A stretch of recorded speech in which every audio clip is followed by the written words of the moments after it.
Bienvenidos a Diario Salir. Anoche tuve un sueño, un programa que hacemos Julia Higueras y Fernando J. Aguas. Empezamos una nueva aventura radiofónica plena de información, formación y entretenimiento.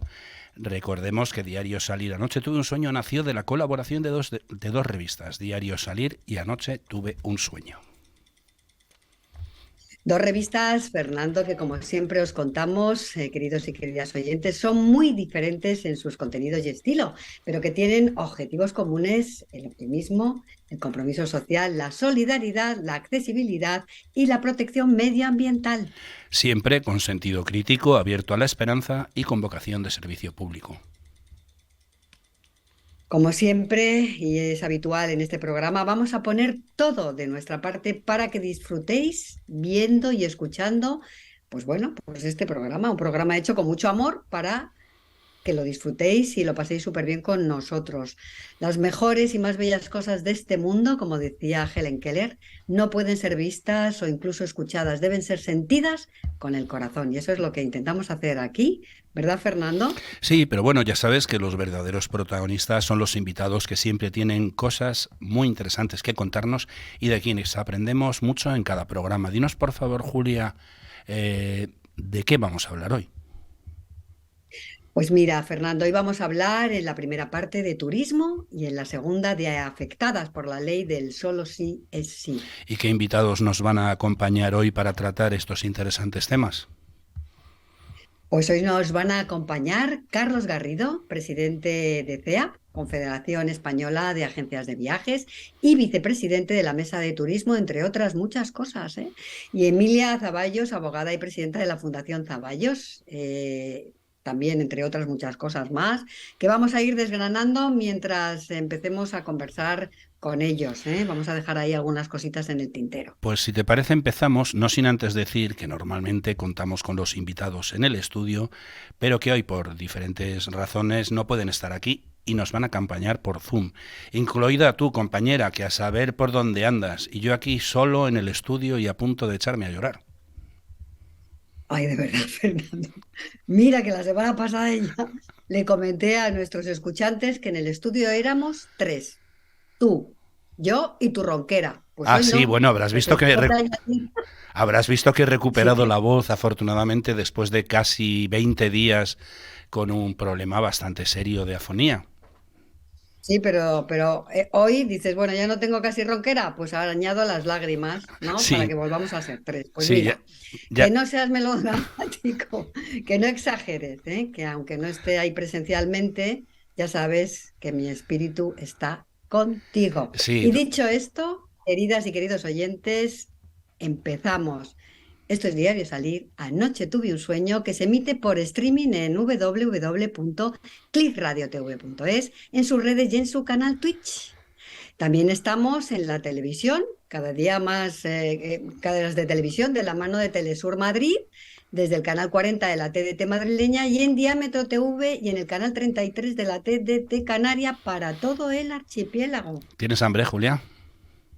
Porque Yo, sabes, te vuelves a comer las W de... ya sabes que como no desayuno, llegan estas horas y ya, pues bueno, me como lo que sea. Bueno, Hasta pues los puntos, me da igual. vamos a decir que también estamos en radio y se emite en Radio Cadena Española Madrid, Radio Cadena Castilla-La Mancha, Turia 78 de Paterna, Valencia, Click Radio TV de Tordesillas, Radio Madrid Sierra y Radio Matorral Serrana de Montejo de la Sierra de Madrid para toda la zona noreste de Madrid y parte de la provincia de Guadalajara, y en Radio Tietar de Ávila para las 30 poblaciones de la comarca. Bueno, pues a todos los oyentes, televidentes y twitcheros, un cordial saludo desde Madrid. Pues al lío, que ya tenemos iba a decir en el estudio, por Zoom a nuestro primer invitado.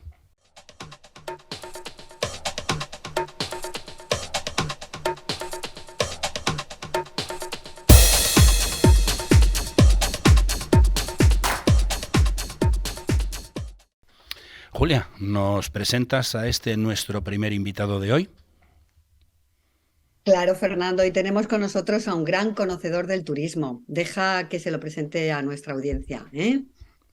Yo te dejo, yo te dejo. Dejada estás.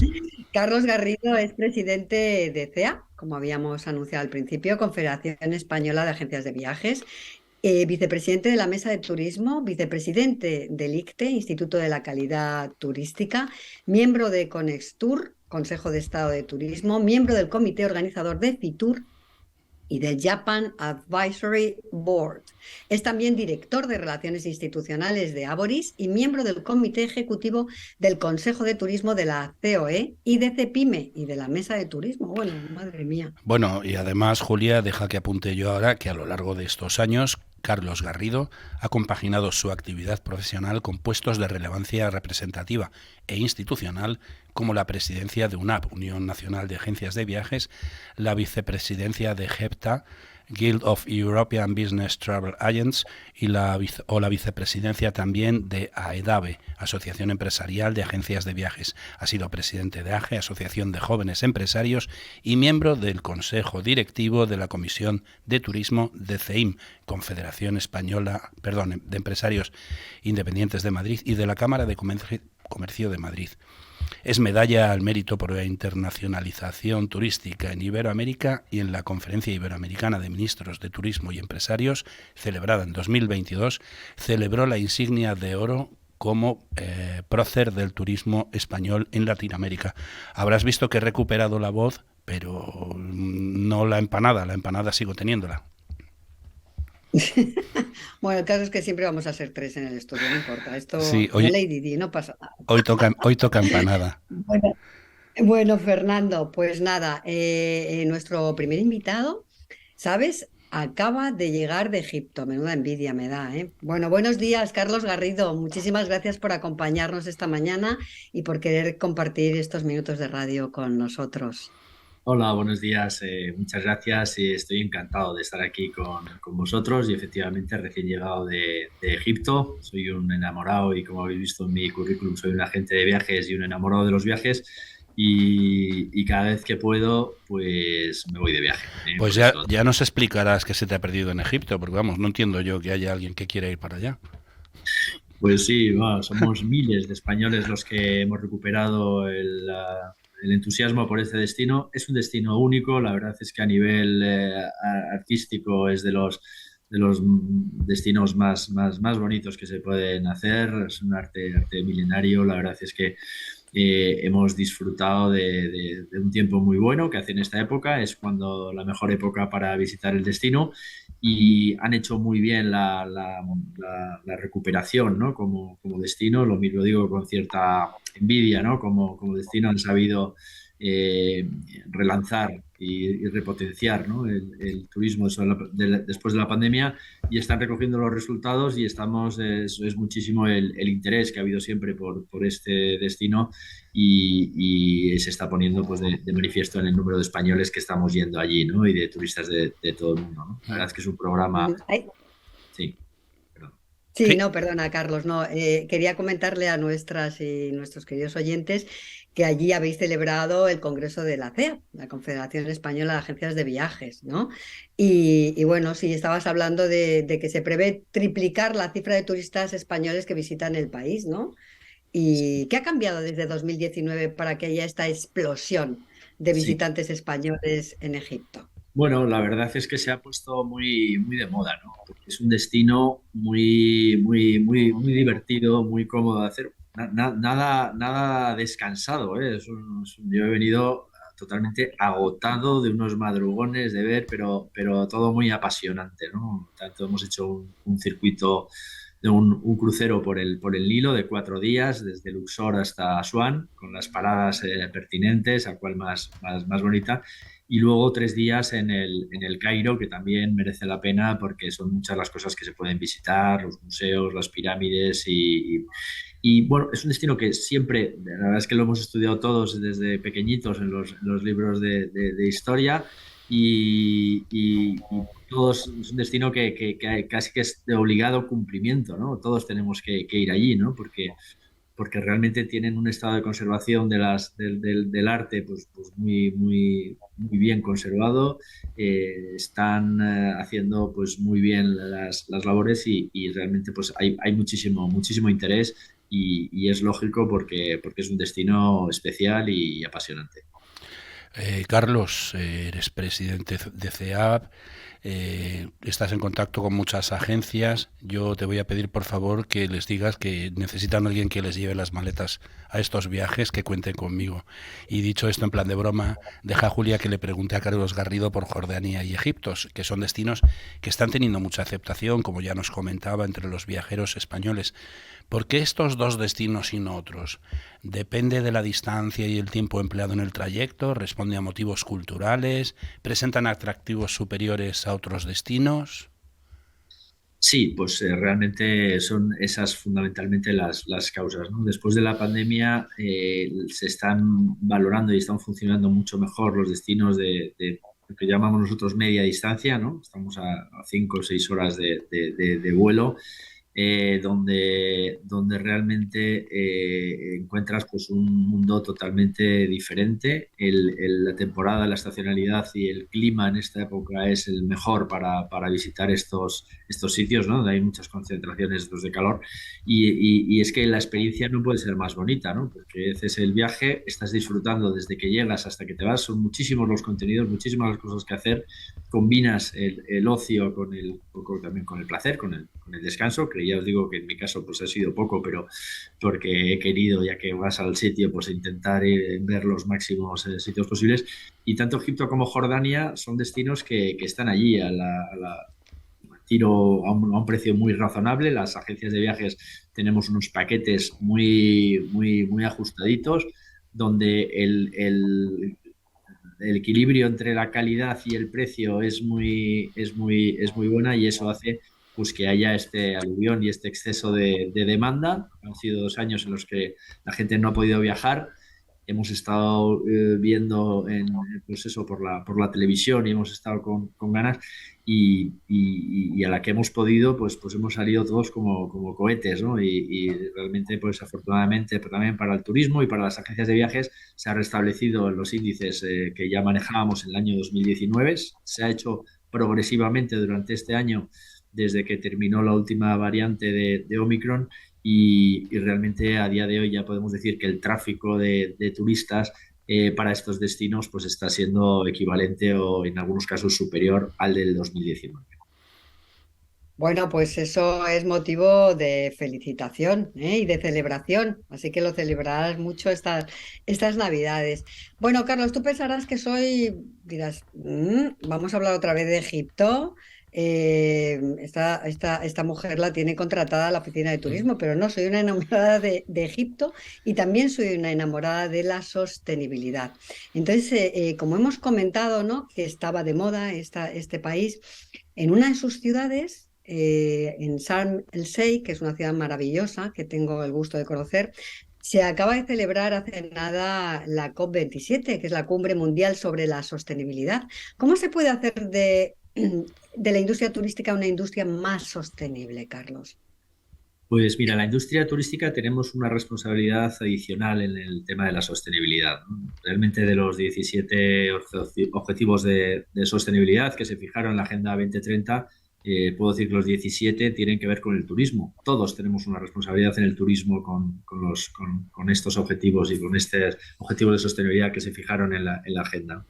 Y las agencias de viajes tenemos mucho que decir. Nosotros somos los organizadores de viajes, ¿no? Entonces nosotros tenemos una capacidad, por un lado, de elección de los proveedores y de los destinos que apuestan por la sostenibilidad, y luego además tenemos una responsabilidad como, al final, aquí pues trabajamos más de 70.000 empleados en España, 9.500 puntos, tenemos una responsabilidad también. Pero lo más importante es nuestro papel de prescripción, y porque nosotros tenemos esa capacidad de aconsejar a nuestros clientes cuáles son los proveedores que apuestan y que tienen políticas realmente que apuestan por la sostenibilidad, y también esos destinos que están dando también pasos firmes. Nuestro objetivo es que los destinos que hoy que hemos ido a ver, ¿no? Por ejemplo, este caso de Egipto, que dentro de 200 años se puedan seguir viendo y puedan seguir teniendo el mismo atractivo, ¿no? El caso de Egipto es mucho más gráfico, ¿no? Porque yo he visto cosas de hace 5.000 años, ¿no? Hemos visto hemos visto auténticas maravillas, ¿no? Las pirámides, hemos visto las esfinges, hemos visto un montón de arte sacro, en fin, hemos visto muchas cosas que llevan 5.000 años ahí, ¿no? Entonces, no es planteable en este momento el que nosotros como profesionales del turismo no tengamos una sensibilidad con estos destinos para que, como decía, pues dentro de X años sigan siendo destinos atractivos, ¿no? Y esto, los organizadores de viaje, tenemos lógicamente mucho que decir sobre esto. Carlos, desde CEAP, ¿hay alguna indicación o impulso para que las agencias trabajen más por la sostenibilidad de los destinos y por la organización de paquetes de viajes sostenibles? ¿Cómo lo impulsáis si estáis haciendo algo en esta dirección? Sí, nosotros estamos trabajando en las líneas que se pueden hacer. Primero, en la medición, nosotros estamos ayudando para nuestros clientes darles esa información, la medición del impacto en la huella, y estamos también trabajando en fórmulas de retorno de la huella para que pueda haber una compensación, ¿no? Evidentemente es fundamental para viajar desplazarse, lo cual ya sabemos que en determinados casos pues tiene unos excesivos de incrementos en la huella, ¿no? Pero lo que sí hay compañías que están trabajando y dando pasos firmes y haciendo inversiones en combustibles pues menos contaminantes, en medios de transporte menos contaminantes, y las agencias allí pues es lo que estamos haciendo. Nosotros, yo como presidente de la Confederación, que es el máximo organismo que aglutina a todas las agencias de viajes en España, que aglutinamos a todas las grandes redes, grupos de gestión, OTAs, agencias de receptivo, emisores, la práctica totalidad del sector, tengo la representación del sector en el Instituto de la Calidad Turística, donde hemos hecho el sello de la sostenibilidad, la S de sostenibilidad, donde estamos valorando, estamos certificando los compromisos que dan las agencias de viajes. Pero también, como decía, estamos siendo muy sensibles y estamos trabajando con los destinos y con los proveedores para que nuestros clientes viajen de una manera sostenible, porque ellos lo están demandando, porque además nosotros queremos que así sea, y estamos dando pues pasos pues muy importantes en materia de sostenibilidad en los tres aspectos, ¿no? Sostenibilidad medioambiental, sostenibilidad social y sostenibilidad económica, ¿no? Hay que ir compaginando estos tres, y ese es el reto y esa es la responsabilidad que desde la Confederación estamos trabajando para ir dando pasos firmes en materia de sostenibilidad. Carlos, yo a eso le llamo pensamiento sostenible. Exactamente, exactamente. El desequilibrio que aglutina esas tres partes de la sostenibilidad, y todos tenemos que pensar ya de forma sostenible y todos tenemos una responsabilidad, pero especialmente las empresas del turismo y las agencias de viajes en particular. Julia, te había interesado mucho el tema de los sellos ambientales, lo habíamos comentado. ¿Tienes alguna pregunta que quieras que nos aclare? Sí, pues me gustaría saber, ya he dicho que tienen un certificado, que sois los que dais ese certificado a las agencias de viajes, ¿no? ¿Este es el único certificado que se usa en las agencias de viaje o tenéis más sellos ambientales? No, no, no. Hay tres iniciativas muy importantes que están liderando los principales grupos de gestión, en los que efectivamente se valoran pues todo lo que son las técnicas de medición, sobre todo, y de reposición de huella, y se están de alguna manera certificando los procedimientos y los compromisos. No, esto no vale con decirlo ni con serlo, hay que demostrarlo, y además queremos demostrar a nuestros clientes que las agencias de viajes estamos apostando y estamos dando estos pasos firmes, ¿no? Entonces, estos se han hecho unos procedimientos, ya digo que hay tres importantes que se están, donde se están un poco valorando estos pasos, y donde se están certificando estos procedimientos y estos pasos firmes por la sostenibilidad. No ya las agencias, pero hay mayoristas que realmente no están apostando por esta sostenibilidad medioambiental, social y económica, es decir, la pela es la pela. Bueno, O cada vez menos.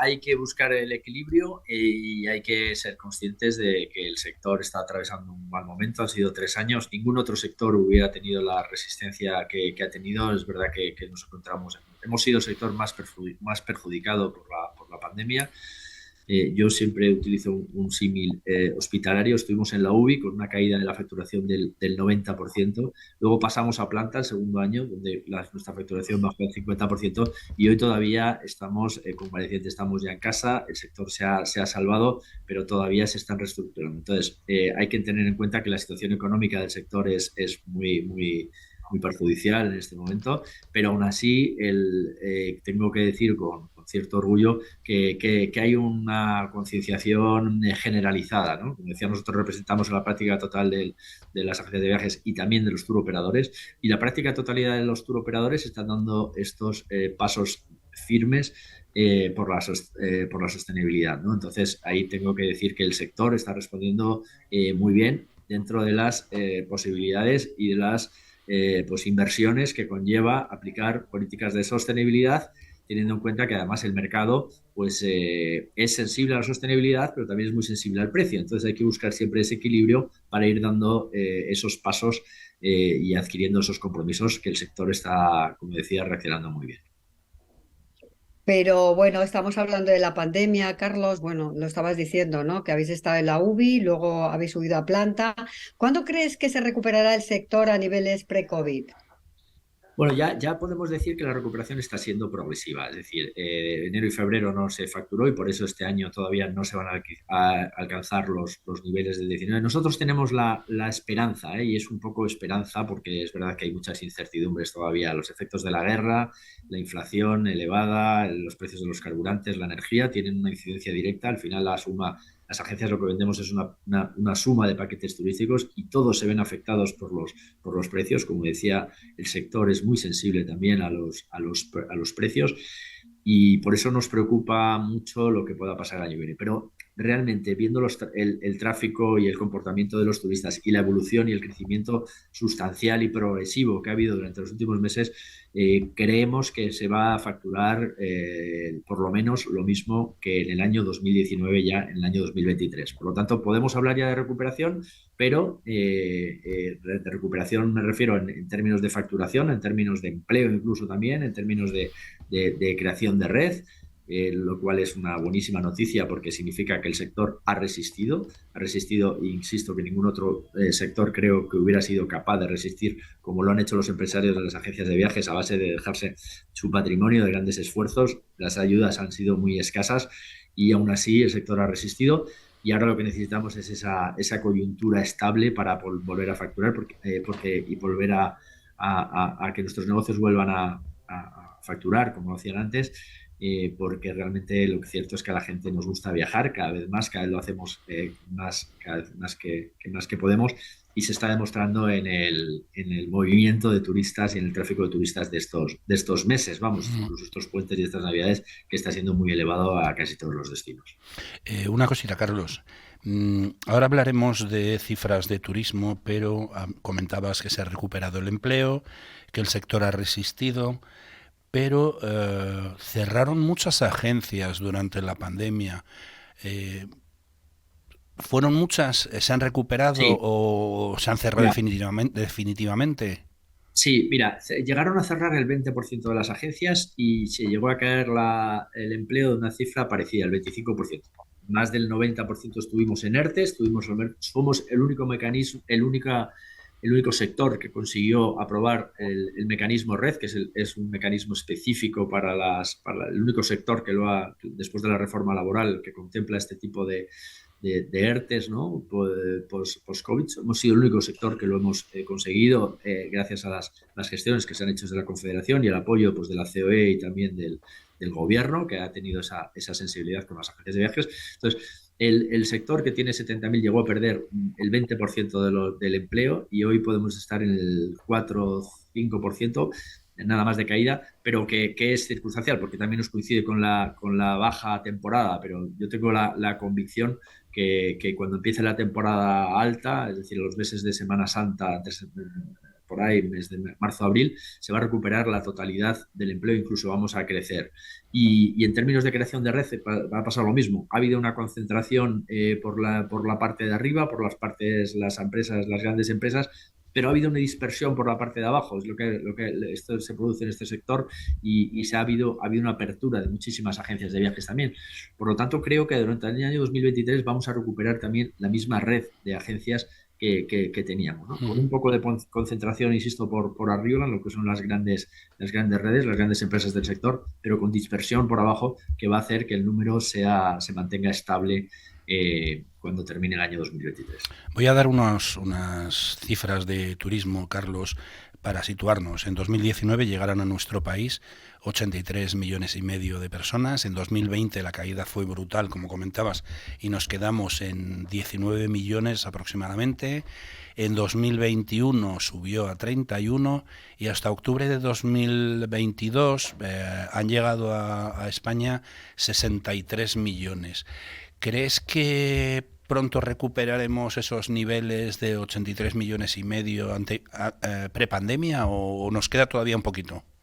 Sí, creo que lo vamos a recuperar también en el 2023. Realmente esto afecta al turismo receptivo. Las agencias de viajes, solo el 25% de nuestro trabajo es España dentro de España, ¿no? Y temas receptivos. Luego el 75% es emisor, ¿no? Nosotros tenemos como sector mucha dependencia del emisor, pero creo que el receptivo ha funcionado muy bien también. Más del 50% de los turistas que vienen a España lo hacen de forma intermediada, es decir, las agencias de viajes intervenimos en sus vacaciones, en los servicios, y para nosotros es un sector muy, muy importante. Efectivamente, si vemos la recuperación en términos absolutos, sigue habiendo una caída, pero si lo vemos mes a mes, lo que vemos es un crecimiento sustancial, ¿no? Empezamos en enero y febrero con facturación cero porque todavía estábamos con esa última variante la recuperación ha sido progresiva y muy alta la recuperación. Por lo tanto, creo que el año 2023, si nada se tuerce, vamos a recuperar. Pero más que importante que el número de turistas, que para nosotros es bastante importante, desde las agencias de viajes lo que estamos trabajando es digamos, en la reorientación de estos clientes. Es decir, nosotros estamos poniendo productos a disposición de los clientes para que haya una dispersión, no haya concentración de turistas en determinadas zonas en determinadas épocas, sino que haya una redistribución y que aumente el gasto medio, ¿no? Es muy importante que además con la calidad del mercado ruso, que es un mercado que con un gasto medio pues, muy elevado, tenemos que ser capaces de poner una oferta a nivel de nuestros clientes que mediante el turismo gastronómico, turismo cultural, turismo de circuitos, incrementemos el gasto medio de los turistas en España a base de ofrecerles pues, un turismo pues, más de calidad, ¿no? Y en eso es lo que estamos trabajando en el sector de las agencias de viajes para la mejora del turismo. Muy interesante que estéis peleando por la desestacionalización del turismo y que busquéis un turismo de calidad. Carlos, la radio es así de fastidiosa. Nos quedan 2 minutillos. Julia, ¿tienes 2 minutillos para hacer un par de preguntas? Madre mía, a ver qué. Pues sí, quiero hacer una pregunta que me parece esencial. Nos hemos dejado muchas en el tintero, ¿eh? Mucho, Carlos, las tengo apuntadas tendrá que para la volver. próxima vez que venga. Encantado. Claro, estamos en diciembre, que es un buen momento para hacer pronósticos, ¿no? ¿Qué pronóstico tienes para 2023? Y también, ¿qué piensas? ¿Cómo va a ser este Fitur de 2023 que se celebrará en Madrid del 18 al 22 de enero? Pues bueno, en estas fechas, pues además de felicitar a las Navidades, porque ya estamos justo en el inicio, donde espero que la gente regale muchos viajes, porque es la manera de regalar ilusión, de regalar felicidad. Y creo que coincide con el sentir generalizado de todos los españoles. A toda la gente nos gusta viajar, a uno nos gusta para ver deportes, a uno para ver monumentos, a uno para ver un concierto, para lo que sea, pero a todos nos gusta viajar. Viajar es la mejor manera de conocerse, de ser feliz, ¿no? Y por eso creo que el año 2023 va a ser positivo, a pesar de todas las incertidumbres. En ese sentido, las agencias de viajes estamos trabajando de forma para eso, para poder poner a disposición de los clientes pues, alternativas y fórmulas de viaje interesantes. Todas estas se van a presentar en el próximo edición de Fitur, que es en el mes de enero. Ya tenemos más espacio que en el año 2019, que fue récord. Fitur es la única feria que se ha realizado todos los años de la pandemia. Se realizó en el 20, porque la pandemia empezó después. En el 19 la tuvimos que retrasar a mayo, pero se realizó con éxito.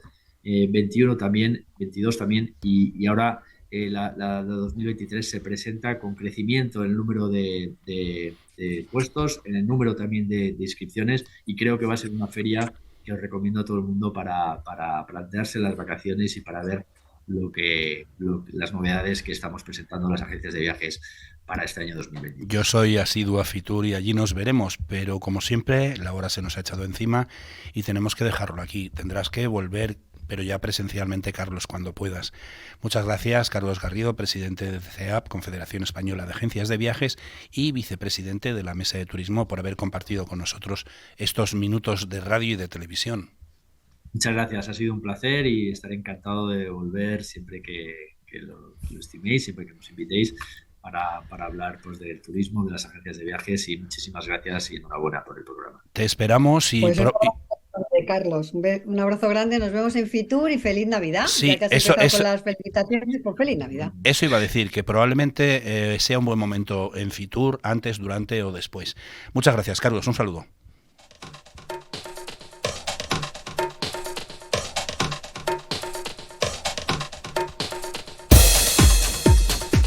Segunda parte del programa, Julia, recuérdanos quién nos acompaña ahora. Pues como no, Fernando, como apuntábamos al inicio del programa, tenemos ya por Zoom a nuestra segunda invitada, a Emilia Zaballos. Bienvenida, Emilia, a Diario Salir Anoche, tuve un sueño. Gracias por estar con nosotros, Emilia. Un abrazo muy fuerte. Qué alegría estar con vosotros de nuevo. Gracias a Fernando y gracias a Julia por darnos esta oportunidad. Una vez más luchando por esas cosas y esas situaciones duras que la sociedad nos reclama que le ayudemos, ¿no? No, tenemos que darte las gracias a ti porque siempre estás dispuesta a contarnos las cosas tan interesantes que hacéis desde la Fundación Zaballos y que ahora vamos a comentar, ¿verdad, Julia? Pues sí, Fernando. Emilia Zaballos Pulido ha estado ya varias veces en este programa y muchos de nuestros y nuestras oyentes y televidentes ya la conocen de sobra, pero como nuestro programa tiene nuevas emisoras y también nuevas televisiones como Telesur Madrid, pues vamos a contar un poquito, aunque de manera escueta, a ver si lo conseguimos, que es bastante difícil, Fernando. Sí, es complicado. Vamos a contar quién es Emilia Zaballos. Emilia es doctora en Derecho, cum laude por la Universidad Complutense de Madrid. Empresaria y fundadora, presidenta de Zaballos Abogados y de la Fundación Zaballos, colaboradora habitual desde hace más de 20 años en medios de comunicación nacionales, televisión, radio y prensa, es experta en procesos de mediación y negociación a todos los niveles y asesora impulsora del emprendimiento empresarial. No vamos a incluir, Fernando, todos los másters y estudios complementarios que ha realizado, porque se haría larguísima la lista y nos llevaría toda la hora de programa enumerarlos. No, nos llevaría varios programas. Bueno, decíamos al principio, Emilia, que son muchos los temas que podríamos tratar contigo y no acabaríamos ni en varios días, pero queríamos hablar fundamentalmente de una nueva asociación creada por la fundación que presides, la Fundación Zaballos, para la defensa de los derechos constitucionales. Esta asociación es la primera asociación de afectados por la reforma de la ley orgánica del solo sí es sí. Pero antes de hablar de ella, vamos a recordar brevemente cómo están otros temas por los que también lucháis desde la Fundación Zaballos. Muy brevemente, vamos a dar un pequeño repaso. Lo primero que nos expliques qué es la Fundación Zaballos y cuáles son vuestros objetivos. Bueno, pues la Fundación Zaballos lo que hace es que desde hace más de 27 años ya lo que detectamos son vulneraciones de derechos constitucionales. Lo que hacemos es que las personas afectadas por ellos las agrupamos dándoles una forma jurídica, ya sea asociación, plataforma de afectados, ONGs en determinados casos, y creamos un grupo lo suficientemente potente de presión para que le demos voz y con ello consigamos cambiar una realidad social que está perjudicando a muchas personas, ¿no? O vulnerando ese derecho que hemos dicho. Entonces, desde ahí, lo que hemos hecho a lo largo de este tiempo es poner en marcha asociaciones que tienen diferentes fines, como vosotros ya sabéis, y algunas de ellas las hemos tratado aquí, ¿no? Sí, como las de criptomonedas, todos los afectados de inversiones, ese tipo de ahora cosas. Ahora hablaremos brevemente de ellas. Vamos a empezar, por ejemplo, Julia, por el COVID. Por ejemplo, ¿no? Porque la Fundación Zaballos representa a más de 2.000 afectados y víctimas del COVID abandonadas por la justicia, ¿eh? Porque la justicia no está con ellas. Tú siempre dices eso, ¿no? Pero además acusasteis al gobierno de actuar de forma negligente, de ocultar información y de no tomar medidas adecuadas contra la pandemia a su debido tiempo. Y además ignorando las advertencias de organismos internacionales y de expertos. ¿Es esto, en resumen, la esencia de la querella y de vuestras actuaciones, Emilia? Sí, existe al día de la fecha, son más de 6.000 fallecidos. Los familiares que los representan, en este caso, si hacemos una media, un cálculo serían una media de 4 por fallecido, pueden ser veintitantos mil los familiares que estarían detrás de todo esto. Y en el momento actual lo que hay es un recurso de amparo ante el Tribunal Constitucional. Se le dio traslado a la Fiscalía para que se haga sus alegaciones al respecto, y seguimos pues algo más de año y medio esperando que la Fiscalía se pronuncie, ¿no? La acción es una querella por homicidio imprudente por el comportamiento, o sea, lo que pedimos es contra el Consejo de Ministros en pleno, y pedimos que se investigue todas las gestiones que se han realizado durante la pandemia desde la transparencia. Quiere decir, aquí no hay acción política, ni ideológica, ni nada de ningún tipo. Lo que queremos los españoles es saber si se hizo por nosotros todo lo que se podía hacer, si se podían haber hecho cosas diferentes y haber evitado el resultado tan brutal respecto a otros países con la información que se tenía. Y si esto no se pudo evitar, pues oye, daremos el agradecimiento a nuestros políticos por habernos ayudado. Pero si lo hicieron mal y antepusieron intereses políticos, económicos o particulares por encima de la vida y la salud de todos los ciudadanos, pedimos la derivación de responsabilidad a todos ellos. Te escuchamos un poquito regular, no sé dónde estás. Vamos a cambiar de tema para hablar de criptomonedas o criptodivisas, que son esas monedas virtuales de intercambios e inversiones económicas que se basan en códigos encriptados de seguridad para certificar transacciones electrónicas de compra y venta de bienes y servicios. Julia.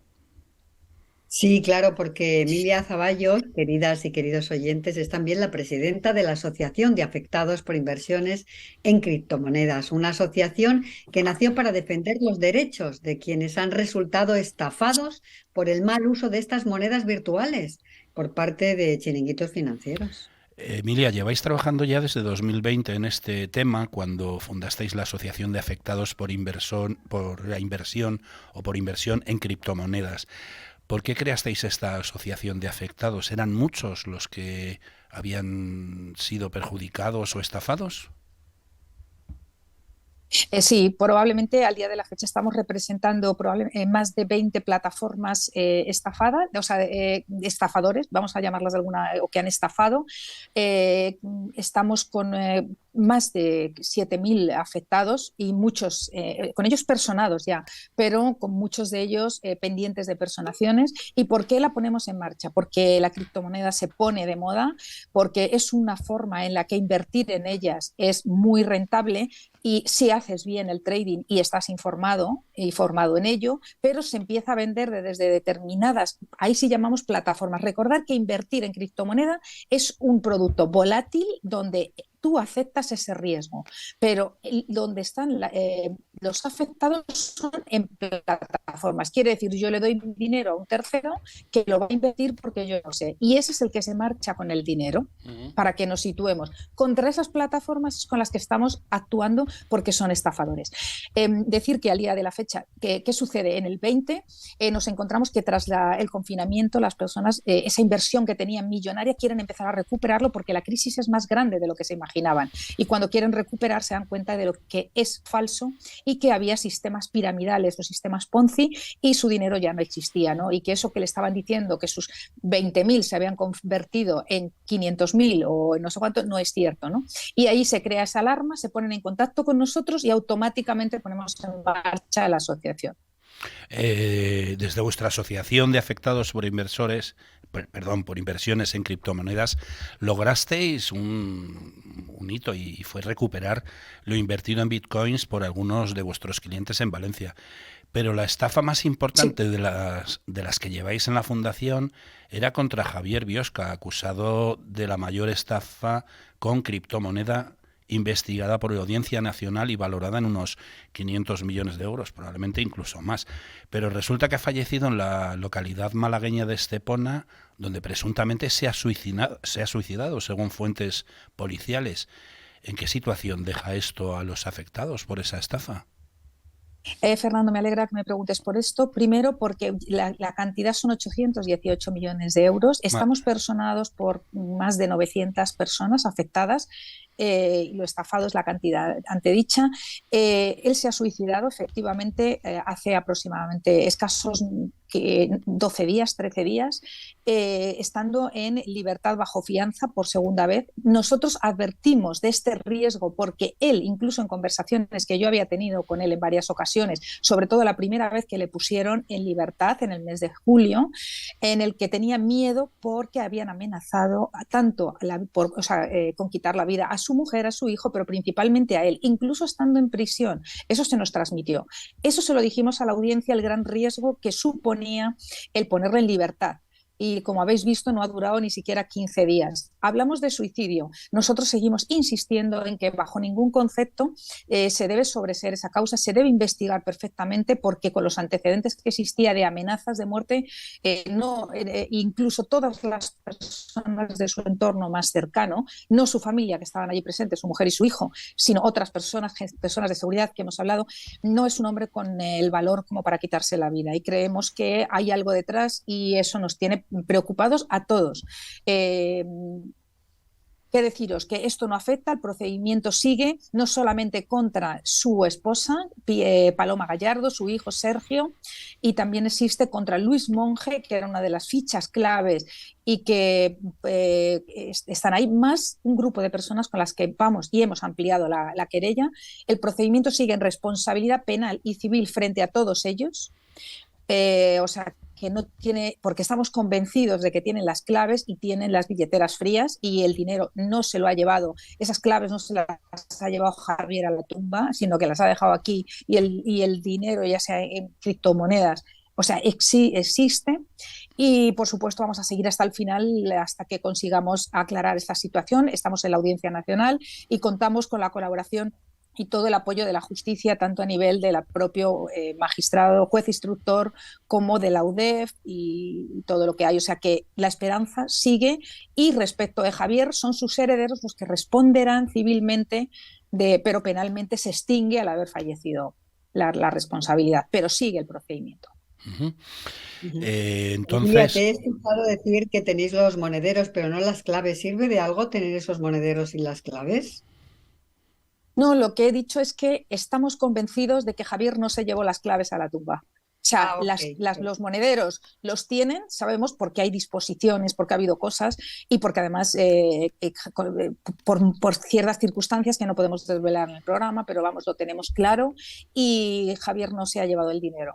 No se, o sea, no se ha llevado, perdón, las claves. O sea, ahora mismo los accesos y las criptomonedas y lo que hay, estamos convencidos que hay sobre todo cuatro personas, porque hay una cuarta que todavía no hemos dado el nombre, que se han ampliado las actuaciones, tienen conocimiento y acceso a esas billeteras frías y, por supuesto, a esas criptomonedas. Y es lo que pedimos que se averigüe y se investigue con agilidad y rapidez. ujú, eh, para cerrar este tema, en tu opinión, no sé si te pongo en un compromiso, algo has apuntado, Emilia, como ciudadana, ¿crees en la versión del suicidio o te resulta un poco increíble? Me resulta No como totalmente abogado. increíble, improbable y además por el carácter y por la situación y el entorno me parece descabellado o sea, bueno, descabellado, ¿no? Yo estoy segura que se están investigando y haciendo gestiones porque están Ujú. solicitadas respecto a todas las relaciones, visitas, todo lo que hubo anterior a todos esos días y justo a ese momento. Ahí lo puedo dejar, Vale. Fernando. Me No, no, no, encantaría por eso deciros que más, pero no te quería poner en el compromiso, pero ahí dicho esto ya, llegamos al tema por el que te hemos convocado hoy en Diario Salir. Anoche tuve un sueño, y es que habéis creado la primera asociación de afectados por la reforma de la ley orgánica conocida como Solo sí es sí, aprobada el 6 de septiembre y que entró en vigor el 7 de octubre. ¿Por qué habéis creado la asociación? ¿Qué es lo que falla en esta ley? A grandes rasgos, porque ahora lo vamos a ir desgranando, pero en principio, ¿qué es lo que chirría o qué es lo que falla? Bueno, como hemos dicho antes, la Fundación Zaballos siempre está detrás de esas necesidades o vulneraciones de derechos constitucionales. Y yo creo que aquí, y resumiendo, se han antepuesto por el Poder Ejecutivo, se ha antepuesto la captación de votos, el cumplir con ciertas cosas y esos movimientos. Yo creo que esta ley es una ley más política que realmente de protección de las víctimas, y eso lo hemos visto. Creo que el hecho de para mí el más importante dentro de esta ley es que el delito de abuso sin consentimiento de las víctimas se haya absorbido o se haya unido a lo que es la violación o agresión sexual con violencia o intimidación. Para mí es una barbaridad. Es una barbaridad si no se tienen en cuenta los agravantes. Entonces, aunque ahora entremos, decir simplemente que no estoy de acuerdo, que esto lo que ha permitido es que iban a protegerse a las víctimas y resulta que se les ha creado un nuevo perjuicio y muy grave con esta ley, con lo cual creo que hay un interés encubierto que se ha desvelado en el tiempo, ¿no? Es el interés político y de votos por encima del poder o la finalidad de la ley, que es la de proteger realmente a los afectados por este tipo de delitos. Julia. Sí, qué horror. La verdad es que se me ponen los pelos de punta, ¿eh? Con eso que acabas de comentar. Yo supongo que tampoco han tenido una buena redacción, ¿no? No han hecho una buena redacción de esta ley, ¿no?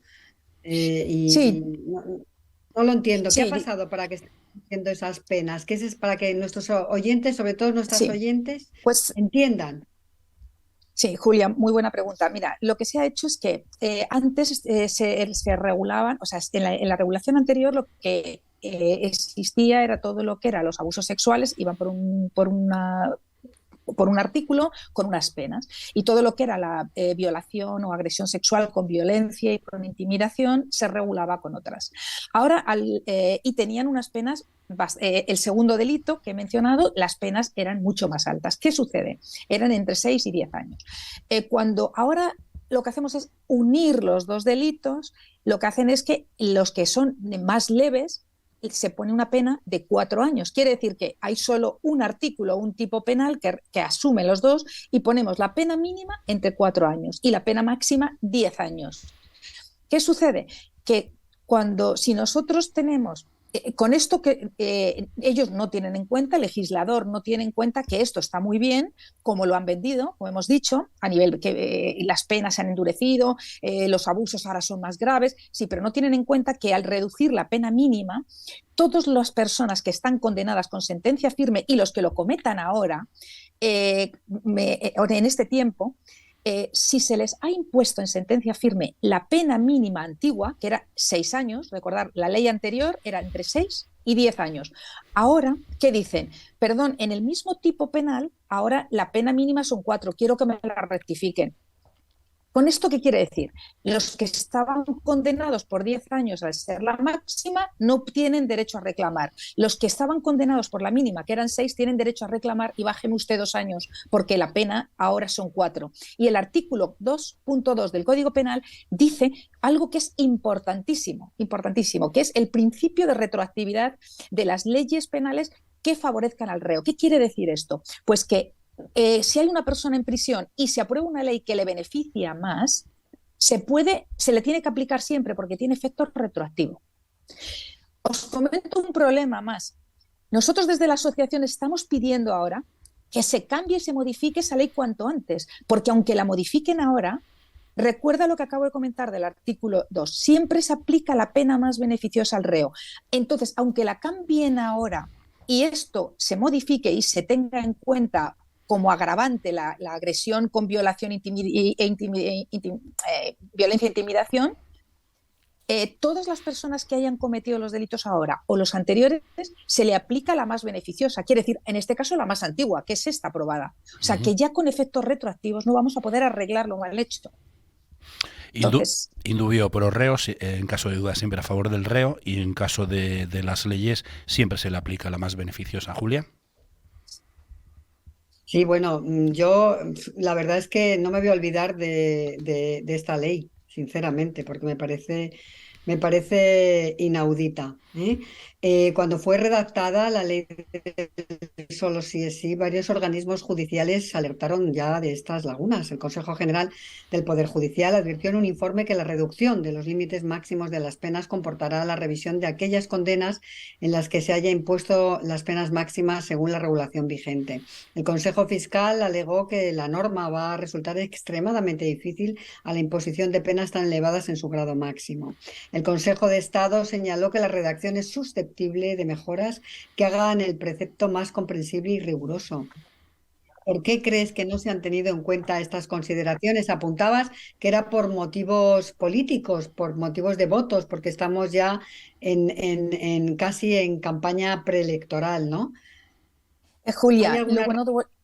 lo bueno de vuestro programa es que nos dais libertad para decir, mira, cuando hay tres poderes, que es el poder ejecutivo, el legislativo y el judicial, cuando unos invaden las competencias de otro, lo que salen son chapuzas. Y aquí el ejecutivo no puede legislar, porque el ejecutivo tiene unos fines totalmente diferentes al legislativo. Cuidado, sin decir que efectivamente el ejecutivo propone leyes y es el legislativo el que las aprueba. Y yo me pregunto, cuando la ministra de Igualdad o el Ministerio de Igualdad propone esta ley y hay estas incongruencias y hay estos informes, no solamente por parte de todo lo que hemos dicho, el Consejo General del Poder Judicial, todo esto, y además de los propios letrados del Congreso, cuando esto se le da a los diputados para que voten, ¿en qué estaban pensando? Es que no se leen y no hacen su trabajo bien para ver, en vez de votar a favor de esta... O sea, tenemos que extender esa responsabilidad no solamente al Ministerio de Igualdad, que por supuesto está ahí, y la administración y la responsabilidad patrimonial del Estado con los daños que se cree, sino también por qué los diputados ante este asesoramiento votan y lo aprueban después. O sea, el Poder Legislativo tiene parte, dejarse manipular y manejar por el Poder Ejecutivo. Mira, yo defiendo mucho a los jueces y ahí me voy al tercer poder. ¿Por qué? Porque los jueces no les queda más remedio que aplicar las leyes que les dan, aunque estén en contra de ellos, con lo cual no coincido con las barbaridades que ha dicho la ministra de Igualdad. Los jueces son personas en este país muy formadas, son personas muy responsables, están a la altura de las circunstancias, y lo diré 1000 veces, y además el Consejo General lo avisó. Entonces no puedo compartirlo con ella. Y si le dan una ley diciendo que al violador hay que ponerle un gorro verde cuando tiene que pasar el juicio, los pobres jueces, aunque no les guste, le pondrán el gorro verde. O sea, ellos no tienen ninguna responsabilidad. Ellos tienen que actuar en función del instrumento que le dan, que es una ley mal hecha. Pero perdona, Emilia, porque no solo la ministra, ha habido muchos políticos que han acusado a los jueces de ignorantes, cuando la verdad es que los iletrados son esos que acusaban a los jueces.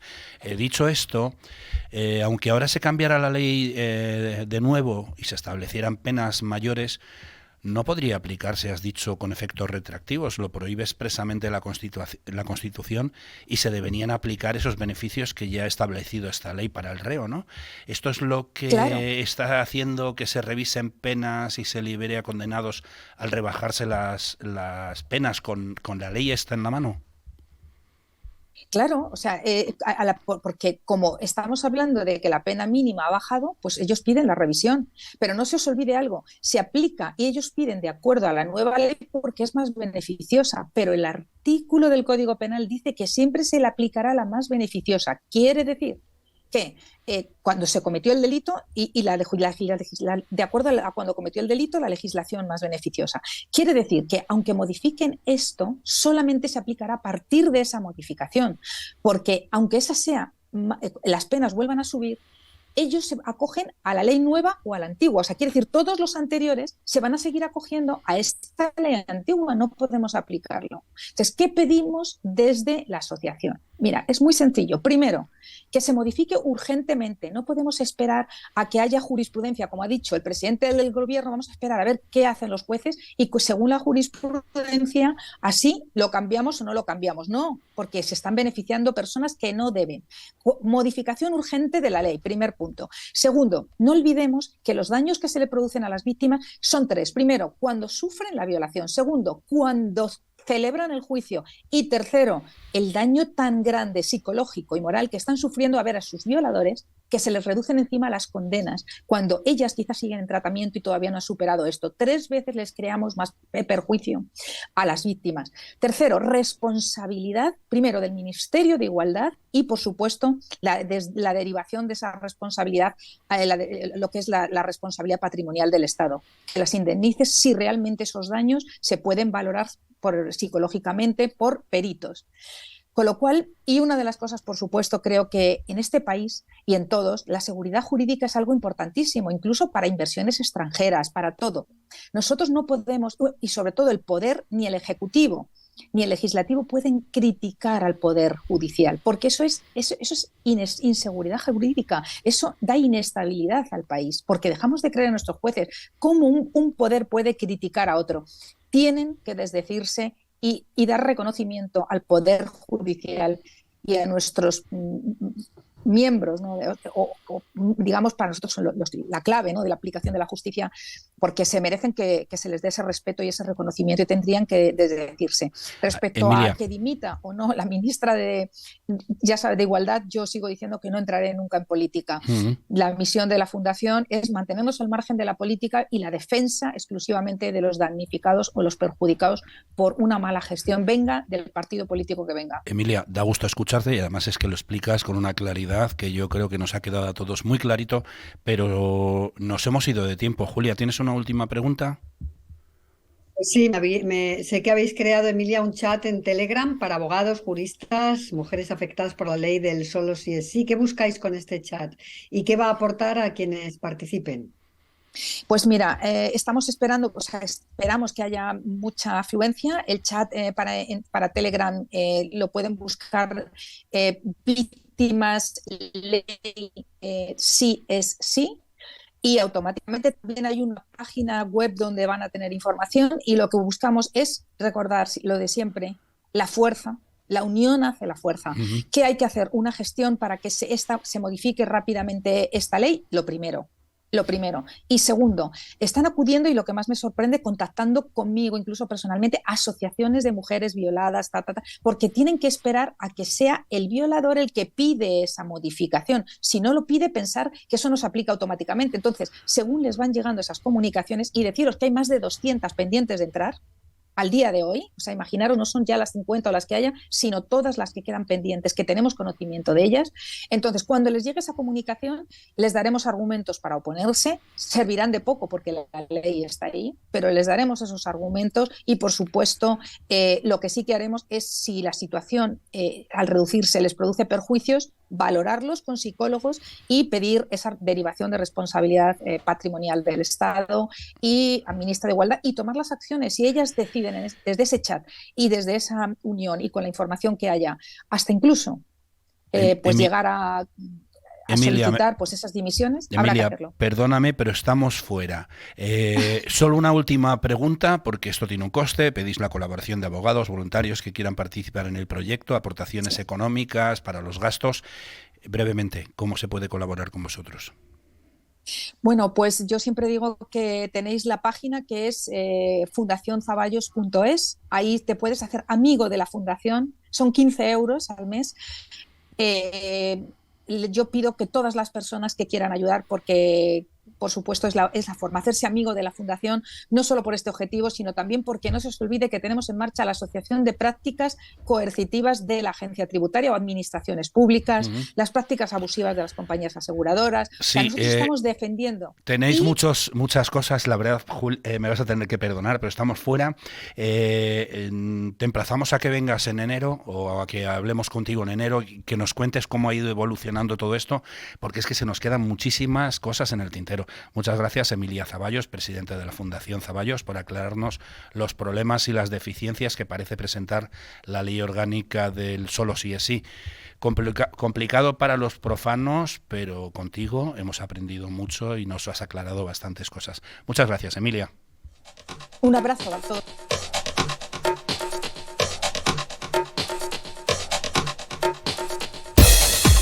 Julia fuera, estamos fuera. Esto ha sido todo, amigos, escuchantes, videntes por streaming, tedeteros canarios y ahora también twitcheros. Nos han acompañado hoy Carlos Garrido, presidente de CEAP, Confederación Española de Agencias de Viajes, y vicepresidente de la Mesa de Turismo, entre otras muchas cosas, y Emilia Zaballos, abogada y presidenta de la Fundación Zaballos, entre otras muchas cosas también. Se nos ha acabado el tiempo, volvemos la semana que viene. Esto fue Diario Salir anoche. Tuve un sueño. Sabéis que se emite en www.clickradiotv.es, sus redes y su canal de Twitch, y también estamos en la televisión, en Telesur Madrid, en Diámetro TV para Canarias, y en radio se emite en bastantes emisoras que por falta de tiempo no vamos a decir. Gracias a todos, invitados y a quienes nos veis o nos escucháis por haber compartido con nosotros estos minutos de radio. Nos vemos por streaming, TDT y Twitch, mismo día, mismo sitio, misma hora. Saludos cordiales.